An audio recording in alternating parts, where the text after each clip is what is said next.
अस्सलाम वालेकुम जी, मैं हूं मोहम्मद बिलाल रफ़ीक और आप देख रहे हैं ओपिनियन HD। आज़ाद जम्मू कश्मीर के हालात आपके सामने हैं। जो एक्शन कमेटियों के गिरफ्तार रहनुमा हैं, कारकुनान हैं, उनकी रहाई तो नहीं हुई अभी तक। हुकूमत की तरफ से अहम प्रेस कॉन्फ्रेंस आई है। चीफ एग्जीक्यूटिव हैं जो रियासत के चौधरी अनवारुल हक साहब, उन्होंने प्रेस कॉन्फ्रेंस की अपने वज़रा के साथ दारुल हुकूमत में। और उस प्रेस कॉन्फ्रेंस में आज उन्होंने बात की है, बड़ी अहम बात की। उन्होंने कहा कि तकलीफ़ की नौयत कुछ और है, अगले 2-3 दिन में बात खुलकर सामने आ जाएगी। यानी उनका इशारा ये था कि ये जो कुछ रियासत के अंदर हुआ है या जो तहरीक में बैठे हुए लोग थे उन पे यानी तशद्दुद हुआ है या लोगों को जो भड़काया गया है, इसके पीछे कहीं कुछ और चल रहा है। प्राइम मिनिस्टर का यही मतलब लिया जा सकता है उनकी गुफ्तगू का कि तकलीफ़ की नौयत कुछ और है। अगले 2-3 दिन तक जो है वो पोजीशन बात खुलकर वाजे हो जाएगी। जो दोस्त असम्बली में मुतबादल तलाश कर रहे हैं वो अहमकों की जन्नत में रहते हैं।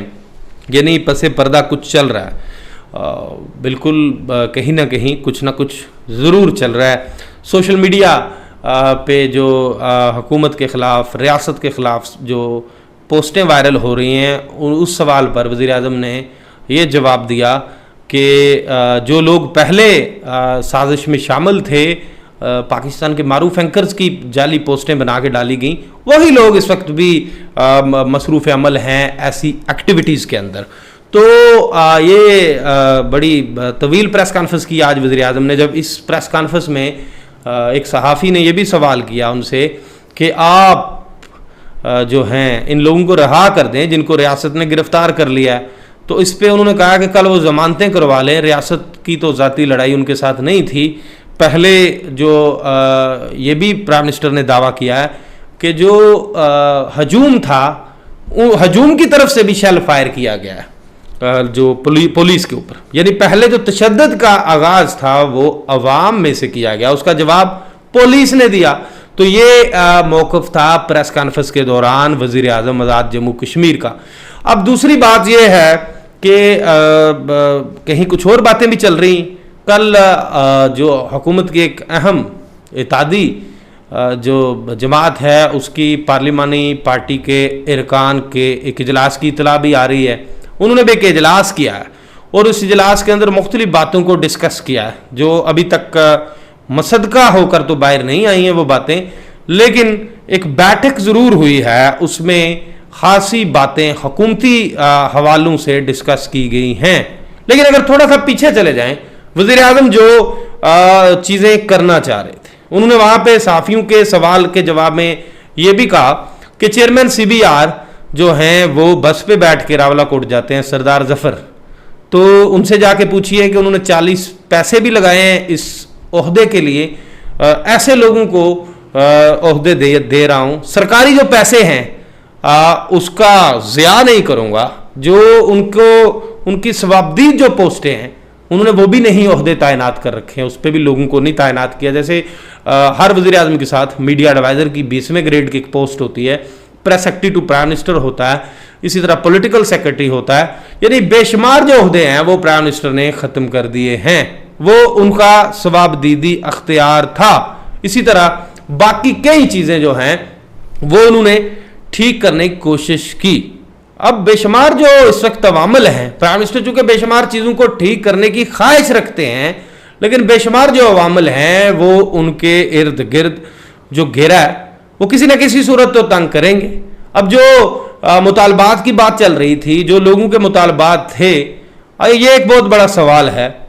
ये प्राइम मिनिस्टर को इस बात का भी जो है इस बात की इंक्वायरी भी करवानी चाहिए कि अगर पब्लिक की तरफ से कोई एक्टिविटी नहीं की गई थी तशद्दुद की पुलिस पर, तो पुलिस को लाठी चार्ज और आंसू गैस की शेलिंग करने का हुक्म किसने और क्यों और कब दिया? इसके पीछे क्या मुहरकात हो सकते हैं कि रियासत के अंदर पुरअमन निज़ाम चल रहा था, अचानक से जो तशद्दुद की राह हमवार कर दी गई और लोगों को रियासती अदारों के सामने ला खड़ा कर दिया गया। अब नारेबाजी चल रही है, लोग अब ये भी इतलात हैं कि इस वक्त जब मैं गुफ्तगू कर रहा हूँ इस वक्त तक तो नहीं, लेकिन शायद इसके बाद ये भी फैसला आ जाए, कल दारुल हुकूमत मुजफ्फराबाद में मुकम्मल शटर डाउन हड़ताल भी कर दी जाए। नीलम में खबरें आ रही हैं कि कल मुकम्मल शटर डाउन हड़ताल होगी। इसी तरह पूरी रियासत के अंदर जो चीज़ें हैं उनको चूँकि खासे सवालात उठते हैं ना, अब ये इन चीज़ों की इंक्वायरी करवाना तो प्राइम मिनिस्टर का काम है कि लोग जब अपने जायज़ हकूक मांग रहे थे, प्राइम मिनिस्टर जब प्रेस कॉन्फ्रेंस में ये भी कह रहे हैं कि वो किसी के पास भी चल के जाने को तैयार है। हुकूमत, ये जो बंदे हैं जो एहतजाजी तहरीक में शामिल हैं, ये हुकूमती MLAs के कोई वोटर होंगे, कोई मुखालिफ होंगे, हैं तो रियासत के शहरी, इनके साथ मुज़ाकरात का जो दरवाज़ा है वो हर वक्त खुला हुआ है, तो इनके साथ किसी भी वक्त मुज़ाकरात करने के लिए तैयार हूँ। मैंने तो कोई इनकार नहीं किया मुज़ाकरात से, रियासत मुज़ाकरात के लिए तैयार बैठी हुई है। जो बिजली के बिल ज़्यादा थे, एक तरफ जो हुकूमती मौक़िफ़ है कि वो तो हमने कम करने की कोशिश की, बल्कि कम भी किए, लेकिन अब इस बात की इंक्वायरी करवाना प्राइम मिनिस्टर का काम है कि किसने, अगर अवाम की तरफ से कोई ऐसी एक्टिविटी नहीं हुई तो किसने हुक्म दिया और क्यों दिया कि जो अवाम हैं उन पे लाठी चार्ज कर दिया जाए, उन पे आंसू गैस के शेल बरसा दिए जाएं और जो मामला है उसको मज़ीद बिगाड़ दिया जाए। अब चूँकि अब तक मुज़ाकरात का जो सेशन शुरू नहीं हुआ, ना ही मुज़ाहिरीन के जो उनके जो नुमाइंदगान हैं उनके और हुकूमत के दरमियान अभी तक जो मुज़ाकरात हैं वो शुरू नहीं हो सके। वज़ीर आज़म दारुल हुकूमत मुजफ्फराबाद में मौजूद हैं। अब ये जो बात वज़ीर आज़म ने की कि जो अगले 2-3 दिन में बात खुल जाएगी, तकलीफ़ की नौयत कुछ और है, और कुछ लोग हैं जो चीज़ों को सियासी मुखालिफ भी होते हैं, जिनके मफादात को ठेस पहुँचती है या पहुँची होगी वज़ीर आज़म के मुख्तलिफ़ इक़दामात से, वो सारे एक पेज पर हो गए होंगे। तो कुछ ना कुछ कहीं चल रहा है। जैसे मैंने बताया आपको कि अहम इत्तेहादी जमात का एक इजलास भी हुआ है, ये भी इतलात आ रही हैं कि उनका भी रात देर गए एक इजलास हुआ है और उसमें भी खासी बातें की गई हैं। अब ये बड़ी अहम प्रेस कॉन्फ्रेंस आज की प्राइम मिनिस्टर ने, और उसमें उन्होंने कहा कि वफाक की तरफ से जो फंड्स पर कट लगा है, वफाक के अपने हालात बेहतर नहीं थे, वफाक ने सूबों पे भी कट लगाया, गिलगित बल्तिस्तान पे भी कट लगाया, हम पे भी कट लग गया। अगले दिनों में वो कट जो है वो उसकी जो कट लगा था जिस अमाउंट पे, तो वो अगले क्वार्टर में हमें पिछले क्वार्टर की रकम भी मिल जाएगी साथ। तो अब साथ ये भी प्राइम मिनिस्टर ने कहा कि जो रियासतें हैं वो इंतज़ामी तौर पर टैक्सेस पर चलती हैं, अगर टैक्सेस नहीं आएंगे तो सरकारी अफसरान को तनख्वाहें कहाँ से देंगे, रियासत के दीगर जो अमूर हैं उनको कैसे चलाएंगे। फिर तो देखिए जब टैक्सेस नहीं आएंगे तो रियासत तो फेलियर की तरफ जाएगी, लॉ एंड ऑर्डर की सिचुएशन बदतर हो जाएगी।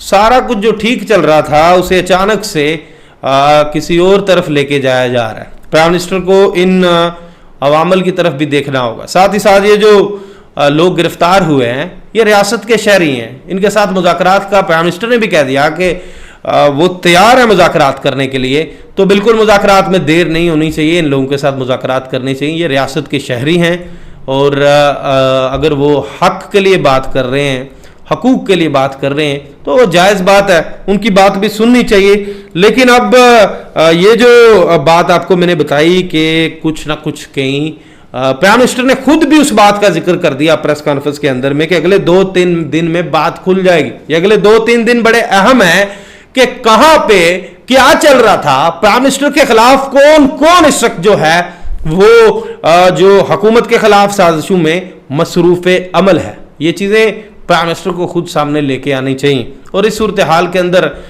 जो इत्तेहादी जमात का इजलास भी है वो भी सामने आ रहा है कि इजलास भी हुआ है।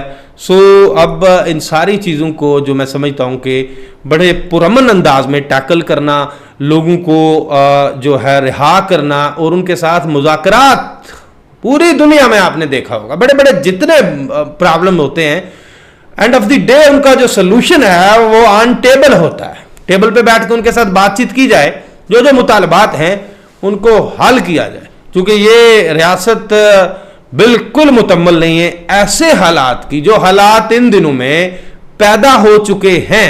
इसी के साथ मुझे नए वीडियो लाख तक के लिए दीजिए इजाज़त।